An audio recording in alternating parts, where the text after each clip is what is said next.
right, and this is part 2 of the original video. If you want to check out our summary of the Shaula EX that we got, it comes with the Season 4 Core 1 Blu-ray.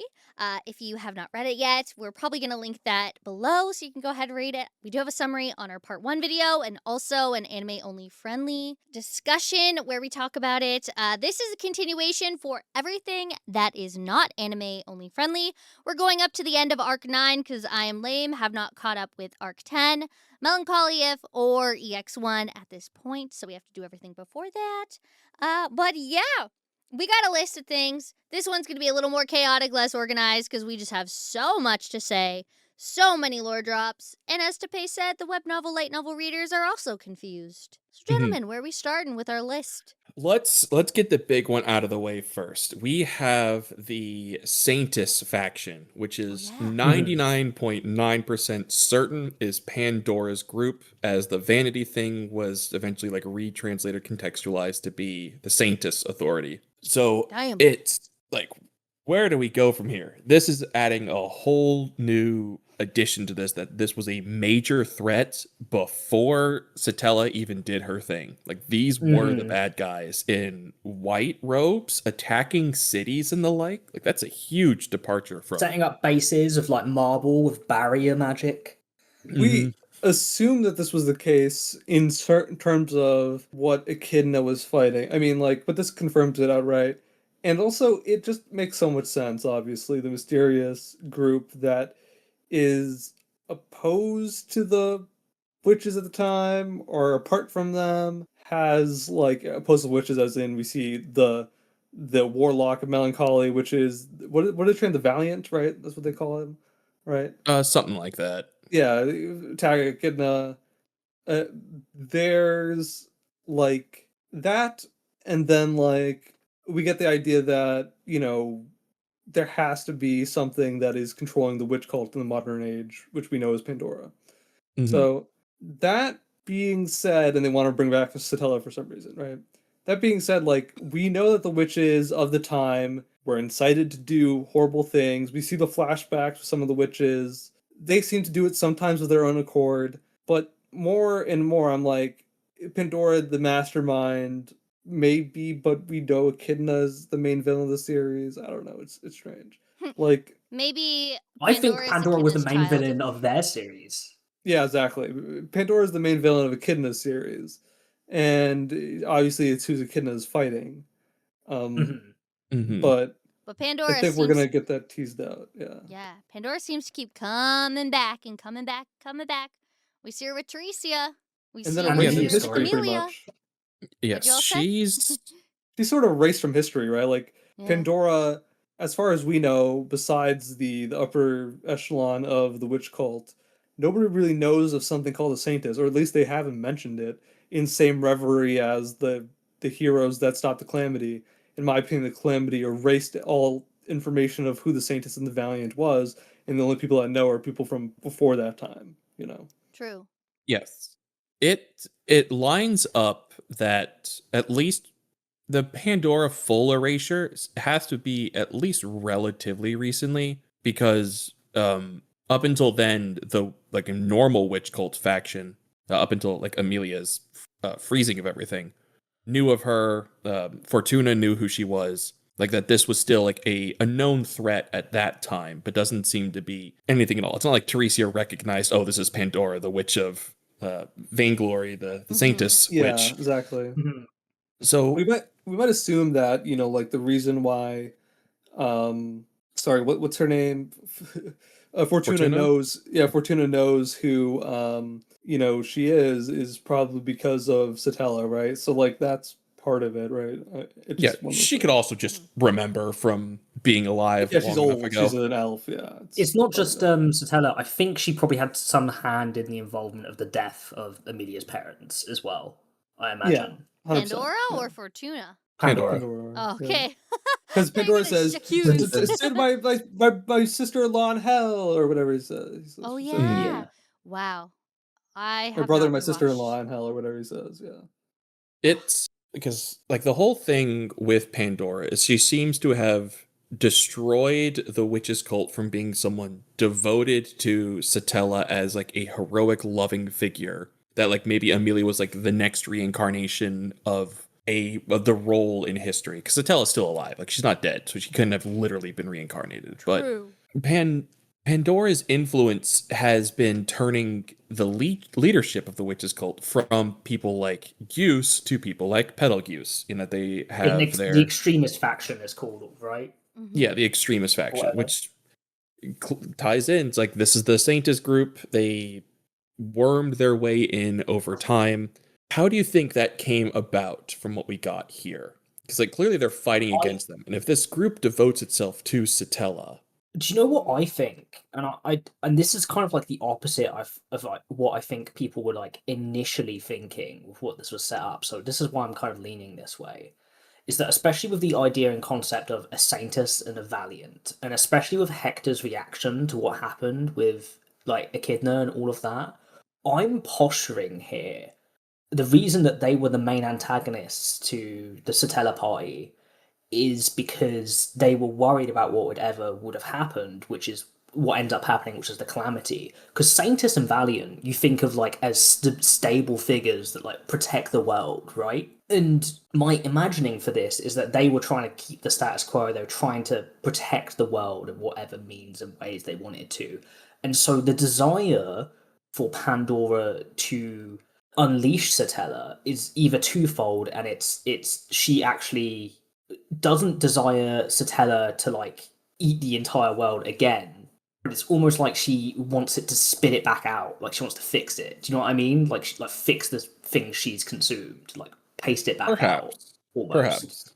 I think my theory about this is, I know your question was directly how did this faction come to exist, but one of the things that kind of might inform this is my idea of the witch, or the Saintess and the Valiant are probably the first people who ever had witch factors, is my idea, right? So like Pandora might be older than old, right? And might have been the first person to develop these things, right? And in doing so, wants to act, because like something that I noticed very interesting is that Pandora's goals is to free Satella. I think she's okay with witch factors running wild. In fact, prefers it because it's some sort of freedom or something. You know, like it like we know that there's fate, right? There's the stars. We know there's things like that, and it's about the witch factors might have some way of like breaking fate in some form or fashion. And because of that, that power is either intoxicating enough to make people go insane, or it's something that they want to hone and control to break free from the sort of predestined, path that they're all on, the sort of, predetermination sort of idea. So obviously we know that the sage was able to, control those factors and direct fate well, but we kind of had this idea that perhaps it's about, these characters, knowing that their lives are, predetermined in some manner and wanting to break free from that is just my guess of what the witch factors give you the ability to do. It could even be that they were actually the ones that caused the Great Calamity by trying to give Satella envy, and a part of their fight is them trying to resist that, and that so they've and then when this witch cult has started to organize in like an actual like healthy and honest like worshipping of Satella to try and get something productive and good out of it, they have then this Saintess group has then infiltrated the witch cult slowly over about 300 years to basically coup it from out of itself and then use that to steer the ship in a sense,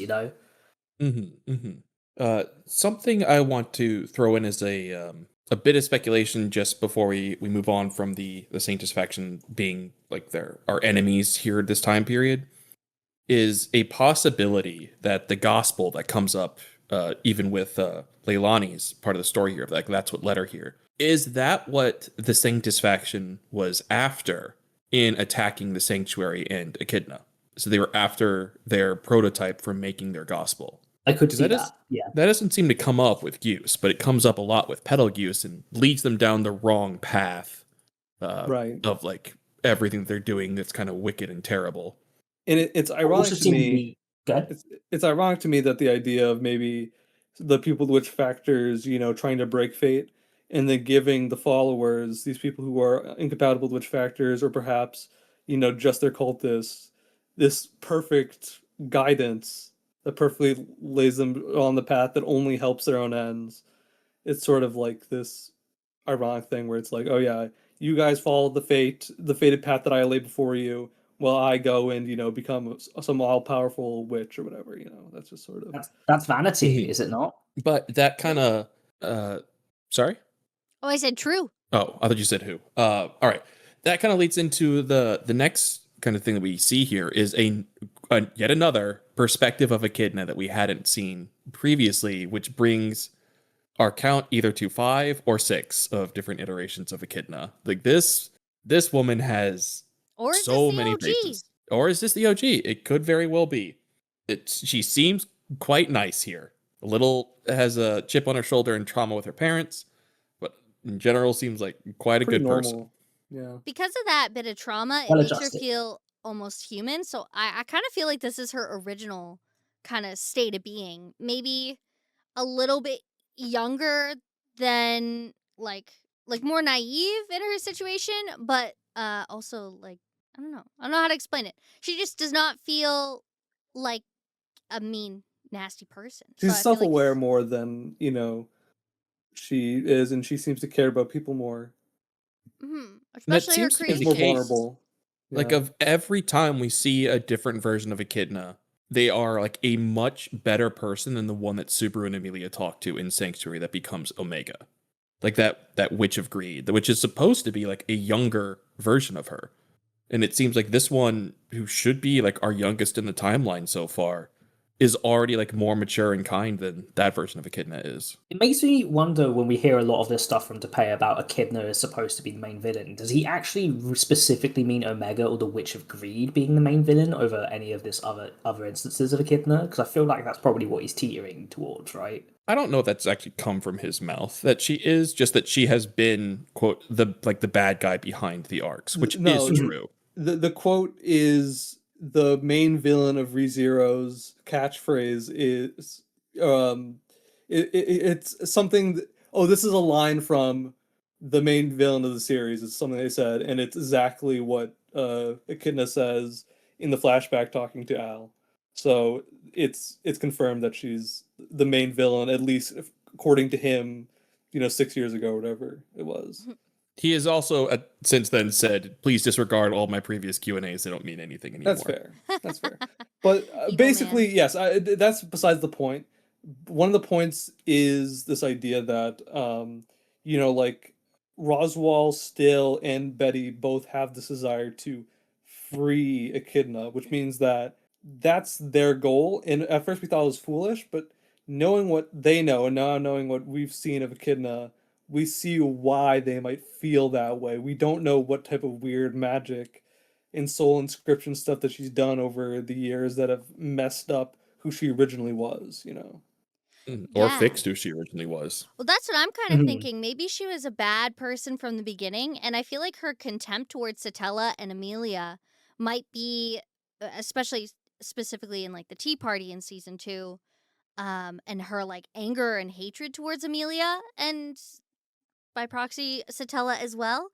Maybe Satella was the one that helped Echidna find her way. Maybe helped untangle the anger and the hostility that maybe Echidna once had. Maybe it's because of the parenting that she's talking about and why she's parenting so many different creations and people. And instead of like pretending like, oh yeah, you're just my creation, whatever, actually calls herself a parent and seems to want to break cycles that she's been through. It almost feels like maybe that party she's traveling with helped her get out of whatever she used to be, and maybe Yeah. this like sanctuary Echidna is one without Satella, the one that And never met maybe I her. get a lot of Amelia Camp vibes from this party, for Yeah, sure. yes, Yeah. and that found maybe family. this story is supposed to show us a parallel of Shaula learning to be more human. Maybe it parallels how Echidna learned to be more human with the same group. Mm-hmm. I could see that. Yeah. Because like no one in this story has anything like really negative to say about Echidna. They don't call her like a wicked liar or like a selfish, manipulative witch. They call her witch coon, but I mean Mhm. she owns that identity as the Witch of Greed pretty heavily, same as Amelia does. She almost seems I like mean, a she uses reserved her nerdy magic to. girl. Mm-hmm. Yes, 100%. Yeah. yeah. She I mean, doesn't she just seem wants to like learn more. Yeah, she doesn't seem like that like very aggressive, almost hypersexualized lady that you meet in season 2. She's a fucking nerd.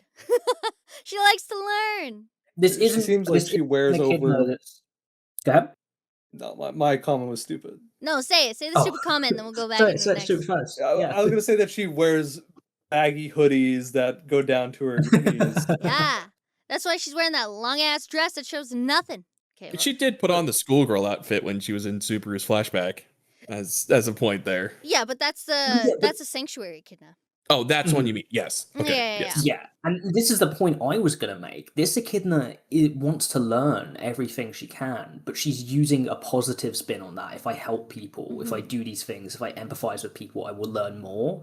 Whereas the Echidna we meet, the Witch of Greed we meet in the Sanctuary, she is the more negative like idea of that, of like using her sexuality and using manipulation and using not understanding people's hearts and doing things anyway and taking the negative side of that. And I think that's really interesting.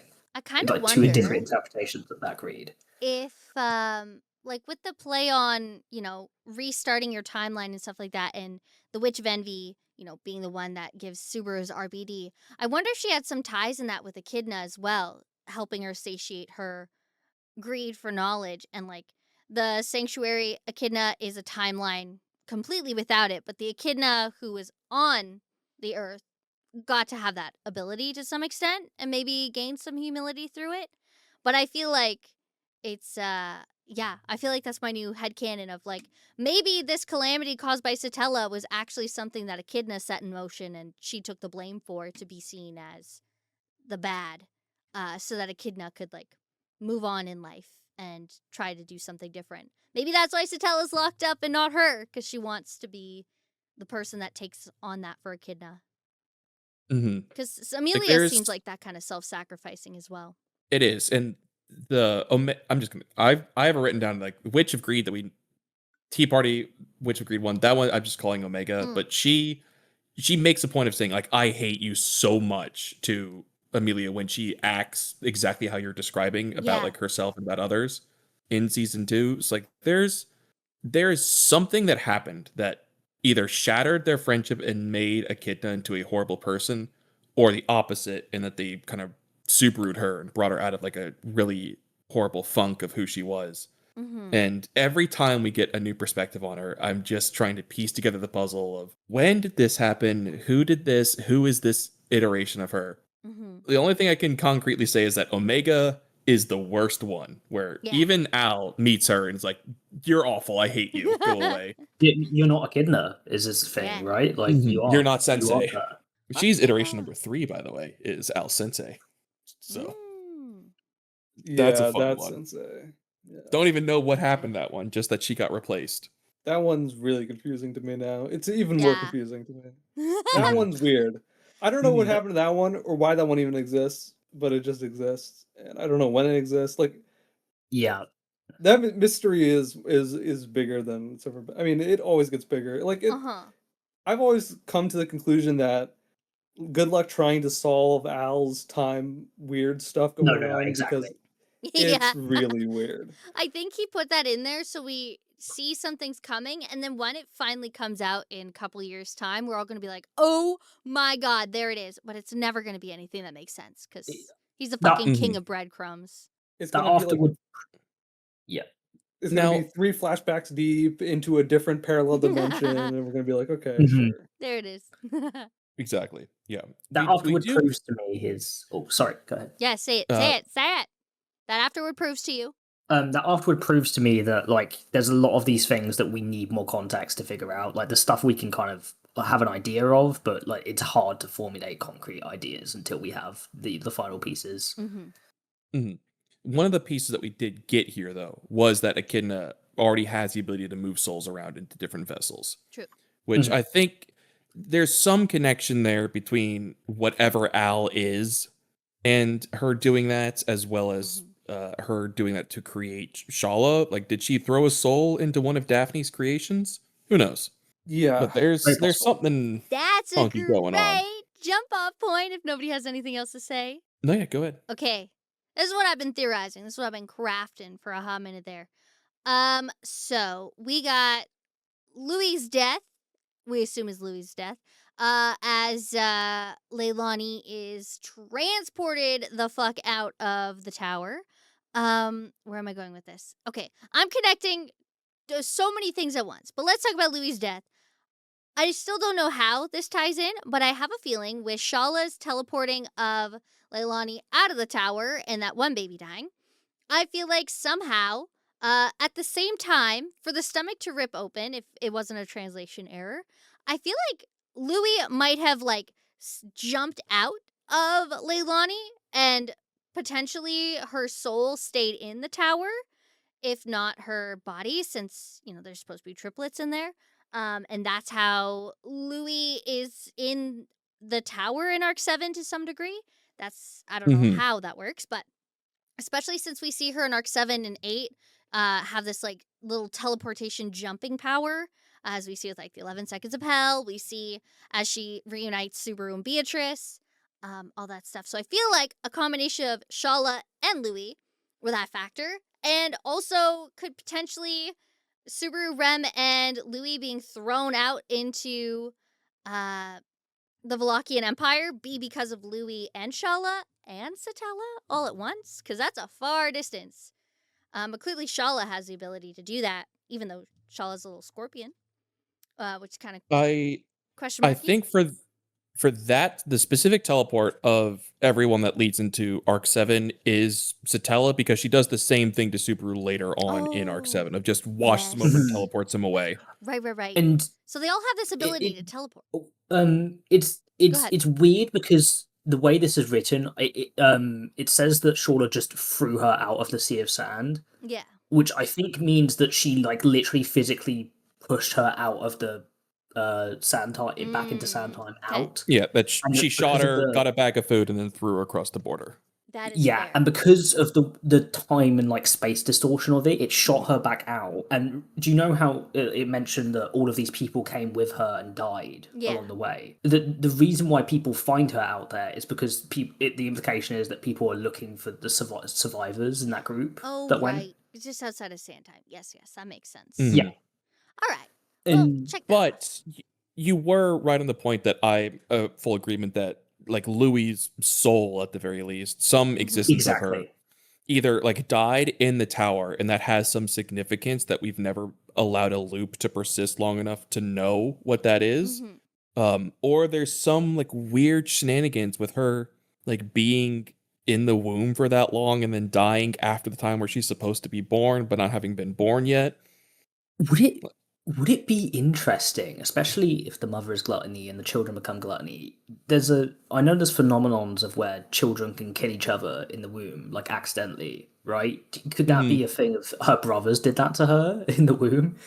It's Or like entirely memories, possible. and then her memories got put. It's like you know what I mean? Well, maybe it depends on just how like the witch factor transfers over. It was something I was alluding in our non-spoiler section because I didn't want to specifically mention that Corleones happened. Like, did Regulus and Betelgeuse blame Subaru for their deaths, and thus, like, as they died, they get the witch factors?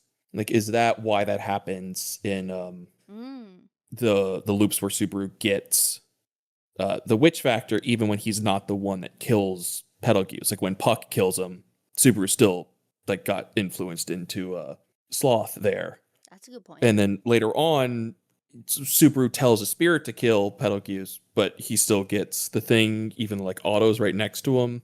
But then it's specifically like Reinhardt that kills Regulus. It's through Subaru's actions, but Reinhardt's the one that deals the blow. It's interesting because the way I've always thought about it is, and from how it seems to be implied, is I always thought it went to like the closest compatible host nearby, like upon the death of the holder, like it just kind of like seeks out. Yeah, but like Connor said, that should have been like Julius, Reinhard.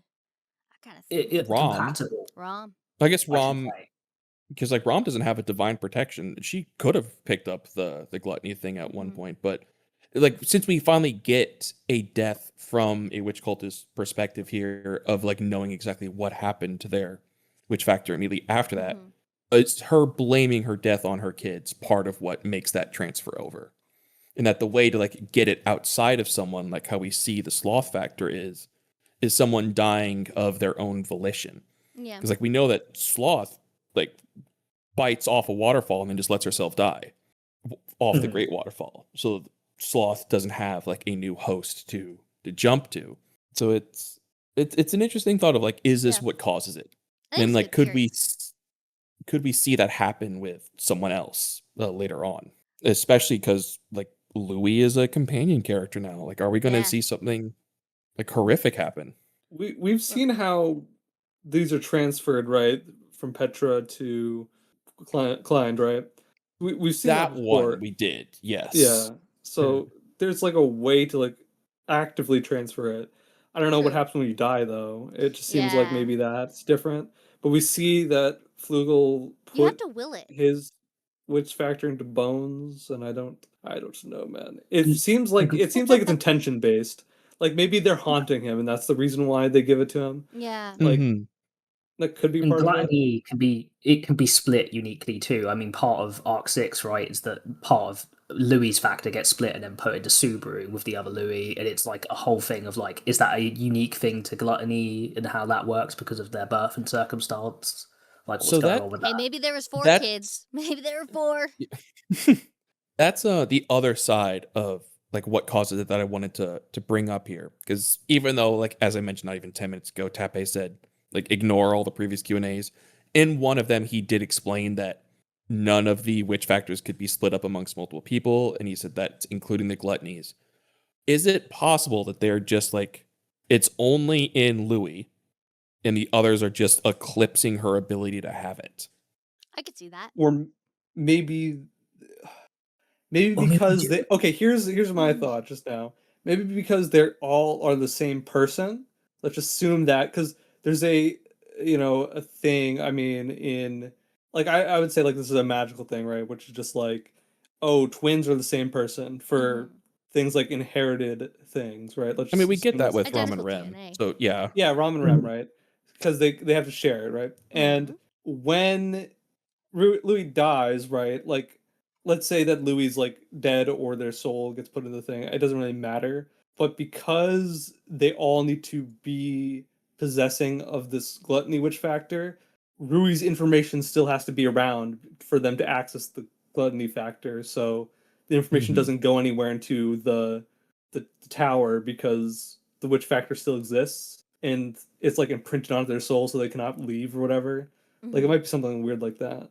Yeah. There's some funky thing going on there, but like knowing that she died in the womb in the tower from Shaula, uh, Mhm. partially explains like why she's connected and into it. I just think that that's an interesting And point. with Odd Logna being within the tower as well is super interesting. And maybe because she was born and killed within that tower, basically. I think that might be why she's tied in. Maybe that's why she comes out of the green room. The green room spirit somehow forming her physical body is something that I don't think we're ever going to get a proper answer for, other than that that's just what Mhm. happened, which annoys me, but maybe that's the way it is. Shaw even mentions the green room spirit here at the end of the story. Yeah. I Which, thought she was going to explain something, but she didn't. and she never took Leilani in. She purposely chose not to. No, I think she wanted her to die. She just didn't want to directly, uh, actively kill her herself because that violates the rules. Right. But if she, Mhm. gets eaten by the desert or dies of exposure and everything from the injury, then or dies of childbirth, and that's not her fault. I mean, it is, but Yeah. it's enough to get around any magical oaths that she's made. Shows the power of Subaru being master does to allow her to open the doors to the green room for Yeah, everybody exactly. else. Alright, we Because can now I'm thinking about it, the green room might have some secret in it that she Mhm. wouldn't have revealed to a normal person, but to Subaru, she just lets it's a necessity to be used, so she's fine with it. Yeah. It's like it did something to bind that spirit to her tower. So who knows? Mhm. Like this could be another artificial spirit that she made for the express purpose of making this tower repeatable, so you Yeah. don't die in the attempts of doing it. That would be crazy. Well, I mean, I guess they do die if you do it. I mean, all of Well- Subaru's loops. Well, I guess he does the loop, so I guess we don't even know. I think Either- Echidna well- knows this, but it doesn't really Mhm. matter. But also, like the people who die are either from Subaru killing them because he is being possessed by Louis, Mm-hmm. or because they break the rules. Not necessarily just from like Reed doesn't directly kill any of them. That's true. He That beats is the true. shit out of Julius, but he lets him live. Mm-hmm. I guess in some loops he does kill them, though. Like he does kill them. But with the, Roy kills them That's as, only when things go as wrong. Reed. Yeah. True. And I guess they are not a part of the trials, so they're like the Mhm. parasites that kind of They're ruin invaders, everything. yeah. They're invaders. Yeah, it's breaking so- the rules again at Yeah. that point already. But it's their home. That's why. So you got to wonder, why did the gluttonies come back at that same time? Why are they lurking in there? Or is that where they normally live always when they're not out causing mischief? Well, they know Mama, or as in mother, as in Capella, is there, like they send them on assassin missions. So, like, Mhm. that part of it seems to me like they were there for a purpose, probably something to do with the gospel, but it'd be kind of ironic if that was the case. But still, it's also something interesting with maybe they know that Louis is there and they need something to do with the clip, something to do with whatever. Mhm. It doesn't, like, we still don't know what they were there for exactly. Yeah. Right? They needed her power in some way. One of them's dead, right? They died at the end of Arc 6? Lloyd does. Yeah. Rom kills Lie. Right. And Yeah. Roy's the one that gets hauled off to Lagunica. Yeah, Roy's Mhm. still around. Yes. And we're gonna go, yeah. Roy But then Louis is crazy. born. I mean, Yes. So- the implication, Right. especially with all of the gospel stuff, and even like Leilani's character here, is very much that like whatever's pulling the strings of the gospel, which is likely Pandora, it is setting up the birth scenario for Louis, Lai, and Roy here, right? Like Mhm. that is the outcome they desire. Well, yeah, because the gospel led them there only for her to get shot and the triplets to be Mhm. born. They Mhm. probably want all of them to die. So maybe the funny thing is that Pandora's leading them all into their deaths. Every single time they tell, like, Pandora's like, go here just so you can die. You know? Well, I think Well, if Pandora's if- abusing what the premise of which factors are supposed to be, where they're supposed to oppose fate, whereas Pandora is trying to direct them in a specific direction of what she I wants. think they right? want Subaru to get all the witch factors so that he can release Atella. Because I Yeah. think that might be a prerequisite. Right. I mean, the Mhm. true Book of Wisdom shows Subaru kills Betelgeuse. Like that's part of the canon loop that Roswell allowed to happen. Mhm. Mhm. So that's clearly guiding down the correct path. I wonder if they do want him to collect everything like the Infinity Stones. Maybe they, like, the gospel wanted him to meet Louis and get close with her enough to call her Spica eventually and have a star name. If it is the will of the person who has the authority, maybe they're hoping she'll will it over to him. If not, Or that she die. dies eventually. And Or maybe dies this is... eventually. Or maybe this But- is something unforeseen and this is an issue. Yeah, That they that need could to be get it. correct. Because it's a Yeah. loophole in. Like, Clind had a loophole with Petra. His And witch he factor is willed it. also funky. Like Yeah. his and Pandora's already break the other rules. We can't use how they work to reference how the other ones do. That's fair. Unfortunately. That's fair. I would like, Sorry to stiff arm this. Is there anything else on that one? I made a list. I'm trying to follow it. There's No, we're- no good way to. I think we're good on that one. That it's interesting to see that this tower seems to be really connected to the gluttony's births and deaths, Mhm. as we've seen that Mhm. repeatedly so far. Yeah, 2 for 2. We'll see if we get a third. I mean, it's still open. They're still going there. Maybe Roy gets out there in Arc 10. I don't know yet. I would like to do a little Madeline Shaula parallel. Weirdly enough, these are both. Go ahead. Madeline's a dragonkin, so different from Shaula, but her being like taken care of and almost raised by Balleroy. And I know she says she's like married to Balleroy, that's her husband, blah blah blah. But from how I read Arc 8, Balleroy definitely sees Madeline as like a younger sister or like his child type role, whereas Madeline has it skewed and sees him as like her husband and stuff, because he's the only person who takes care of her in an early age. So she's just doing that kind of like misconception. And I feel like Shala might be similar to her master in that sense, just from this little tidbit, because the little bit we get from Echidna when she's really young, it almost seems like not like Echidna's mad at the master, but like annoyed that she's obsessed with him in that way. And it's almost like everyone's keeping her away from him because she has this like not normal like attachment, yeah, towards someone who's like a father, older brother figure to her. I could definitely see that. Yeah.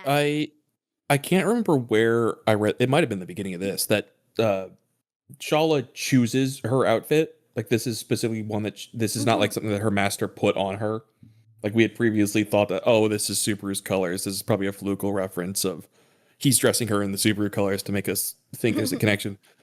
But this is something that she's actively like, I want to like model myself after him in that way. I want to be everything that he desires. Yeah. In that. So I definitely think there is like a not quite correct view to there, which is also something that we see reflected in other characters with like Petra.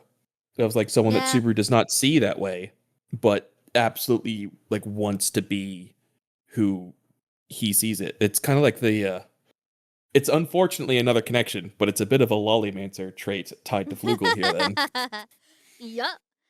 And with Balleroy and Madeline, and I feel like Balleroy might be a nice parallel to Subaru from the little bits we get as well.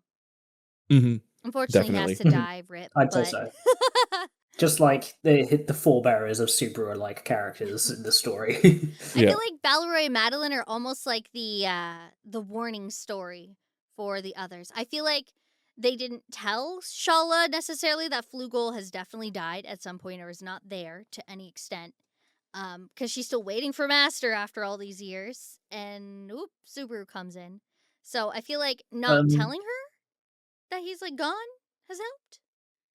Because when Madeline finds out about Balleroy, she goes ballistic. All of these scenes are just, I think, scenes where Flugel is not there. Like, I think Flugel's still an active part of the party, and a lot of these flashbacks. It's just we're not seeing him. He is, but I could very well see it as a point that, like Kyle's just saying, like maybe he like actually isn't close to Shaula yet. Like if they're training her to be ready to be what he will have eventually at his side or eventually for his purpose, then it makes total sense that she's not ready to be at his side. That he's like this goalpost in the future for her to reach. Yeah. That she keeps like modeling everything she can to get there. Similar to Petra and Madeline, where, I mean, Petra's training arc is completely outside of Subaru's eyes as she's training to be a crazy witch. Well, warlock, I think is the right word. And then Madeline is just up in her clouds all the time unless Balleroy visits her, pulls her down. Yeah, Petra at this point is just training to be a magician. Like Roswell is, she became a witch when she grabbed like the melancholy powers and did a bunch of unnatural, unspeakable things to accomplish that. Yeah, one thing that I kind of noticed, and I wrote this down when I was going over the chapter, which is that there's something that Shala says, which is like, I could eat appas 100 million times, and it's supposed to reference the fact that she would do anything to wait for, Flugel. And my thought that immediately connected with Petra, who endured so many loops out of her love for Subaru. Yeah. And that sort of obsession seems to follow in the story quite heavily. This obsession out of love. Yeah. Melee really likes both of them too, between Shala and Petra. This is a tiny little additional connection. Most born Echidna too. Weird obsession stuff. I guess that's our equation there of like the current party to the 400 years ago party is Shala is the Petra from that time. Yeah, I guess so. Honestly, both best girls. So I'll give it to her. They have a solid connection there. But I mean, like on topic of like Flugel, he is notably absent from this. He's never even like mentioned of like, oh, he's just over the horizon. Like I think they say for Satella once that she's like nearby. She's like in the tower when we get these flash forwards. That's true. She is just always beneath their feet. Volcanica is only briefly mentioned as well, but seems to be an asshole. We know that is Clint. So it makes sense. hmm Makes also sense. We were talking about this earlier that they're keeping Shaula away from Volcanica too, if that is Clint up there, known to like little girls. Not as weird though once we get to know him, but weird before Arc 9.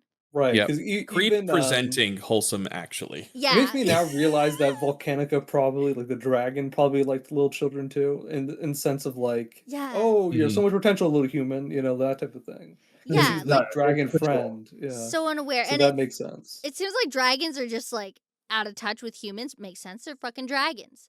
Madeline's like that.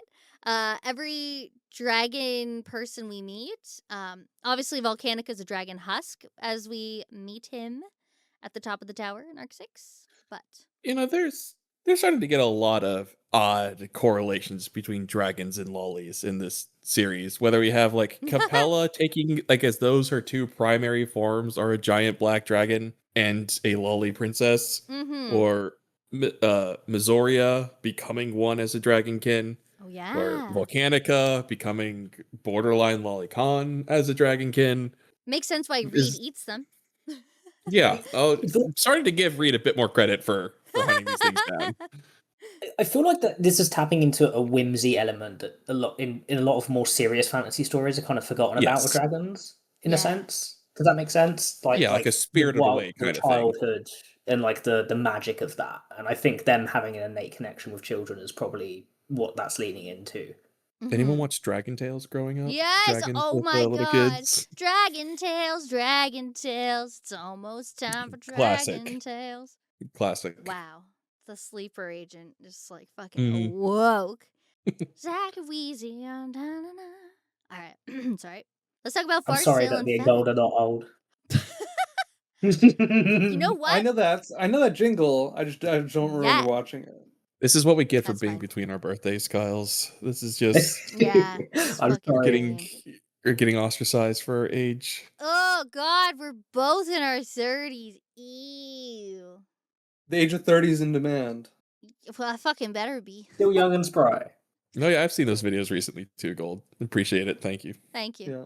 It's because all the 96, 95, and 97, 94s, we're just all coping. What's Yeah, great? we were I guess kind of speaking of dragons connections to Yeah. little girl characters. We have Volcanica to like Felt and Farsail we wanted to bring up as well because we kind of Yeah. have our Farsail. Finally, we get to see the originator of the goat lion bloodline. He's chill. Well, he's not even the originator. He's the originator of the dragon blood element of the Lion Yes, King. right, the bloodline. dragon blood. Oh, yeah, that's right. Yeah, because he should be the one that makes the covenant with Volcanica. Yeah, and it's also why I think Volcanica is not involved here because we're going to learn more about the Dragon Covenant and the royal family later on. Especially for Arc 10, right? Because it seems like it's really leaning into that. It definitely comes up. Mhm. I wanted to ask, 'cause I didn't really get the comparisons or the connections here. Or I should say I didn't see it between, sorry to kind of leave you out of this part, Kyle's, but between Farsail and our main man Fourier, they seemed pretty different. Like Farsail is a very professional royal, I should say. It's not personality; it is effect that is their Yeah. similarity. In Is it- that, it's not even just the role of the story; the role of the universe and what they're playing and doing. Mhm. I Like could see- Farsail gives off king rather than like the noble prince or the destined heir type. He also gives off a goofy vibe. A little bit. Little goofy guy. And notably, it seems Farsail is not king yet. By the way, he's still referred to as prince, I believe. Mm-hmm. He is, yes. But I mean more of like the way that he speaks, the way he goes about, like as we said before, he's got like a Priscilla He's a attitude kingly to man, him. a stately man. Yeah. He knows his role. Still will break out at the banquet to go and comfort Shaula though. He a good guy. Yo, Kind guy. he's so sweet, genuinely. That's also where I see Fourier in him is like the genuine kindness, despite his power and like Mhm. position. 100%. And Felt is a lot like that too, because like even Mhm. though she's very ragged and aggressive towards people who don't fit in. But for the people of her area, she fights like crazy for. Her people Yeah, are taken care of. she inspires her followers for sure. Mhm. It also seems So much like good dying king Farsail's energy going around. Farsail's got some kick to him too. It seems like he's not like Shaula doesn't ask like why are you alive in comparison to like the weak people like her mom or the non-combatants of like Flugel or Alec. It's He's pretty good with that cane stuff that he's got going on. Yeah. one that he just blasted Reed away with. Love it. Good job, dude. Cane sword? How about cane magic stuff? At one point, Shaula was talking about equals. I forget what the exact quote was. It just popped in my head. But like fighting equals or looking for someone who's equal. And it seems like that the only person that she feels really comfortable with talking to like that is Farsail, and sees some sort of equality in them. So that's really cool. It's because like, Farsail was yeah. actively always empathizing with her, which she's beginning to she recognizes throughout that part of the story, right? Which is really interesting. And how she really, those moments are really precious to her, even though she doesn't really fully admit that herself. Yeah. If you want to, like, our kind of like last person to talk about here in the spoiler section was Reed, and after that, I have another miniature point I want to bring up as well. But you had a thought about Reed. I'm guessing with when does his book self exist or tower self exist? Yeah, because like we know that the tower self is the younger version of Reed, and that Reed actually does live a full life, and it seems like he's changed to an extent where he has a family to some degree, or at least has an offspring that moves on to being No, his brother in that side story that we were talking about earlier is the one who has all the offspring. Okay, Yeah, so Reed is he's the uncle. technically like Reinhardt's great to the 11th uncle, not father. Okay, makes sense. Perfect. Well, Reed still stays the younger one. You could still see his like fiery personality, but he treats Shaula still like a person. Like he's still a shitty person, don't get me wrong. But he doesn't call her like sexy lady or pretty lady or anything. It seems like he identifies her as a person. So the book version of Reed definitely seems disjointed from anything. He seems like super distant. It's like a shell of what he used to be. It's kind of, I think, similar to Omega of like an earlier instance of Echidna, like before she matured. Like, Reed definitely still sucks here, but he seems to suck less. Yeah. Pre-adventure, I bet I guess. I think it's also Farsail keeping him in check, right? That too. Or it's having learned from. It could very well be like having learned from Farsail as well. That too. It's like he doesn't call Farsail follower, right? No, he doesn't. Yeah, that's the, he's not using that like derogatory wording to everybody. You prick. You prick. 'Cause he does say you prick. In follower, you'd think that the parallels between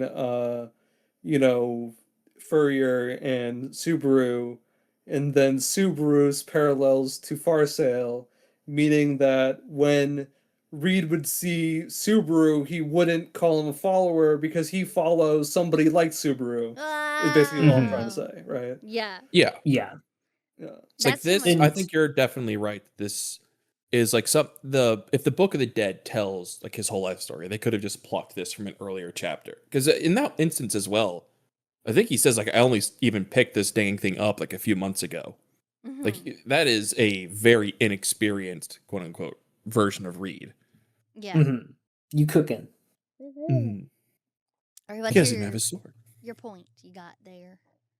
Yeah, so kind of like tying into like we didn't see Shaula like with Flugel or Satella or Volcanica, but a huge part of like which memories we were seeing were instances that Leilani could implant herself in as a pitiful figure. She was trying to draw the parallels of these are the people that Shaula would have felt pity for that I could replace in as myself, as like as the mother figure, or like the physically weak figure, or the rude intruder, or the wise mentor, that she could do all those things. In there was always something with them that Shaula saw as like this is a weakness, this is like a something that I feel quote pity for, And I'm Mhm. guessing that's just not the case for the other three. That she either has Yeah. nothing but fear or admiration for them. This is something I didn't get to mention about in the main podcast, but I actually want to bring it up now because it just came into my thoughts. Leilani has Sanpaku eyes. That's what oh yes! I was gonna be like, is this not Subaru's mother?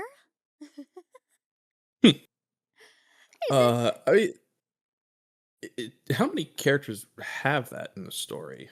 Well, not Matt, just Subaru. I think maybe they mention Al might. Yeah, Al has, but And that's it.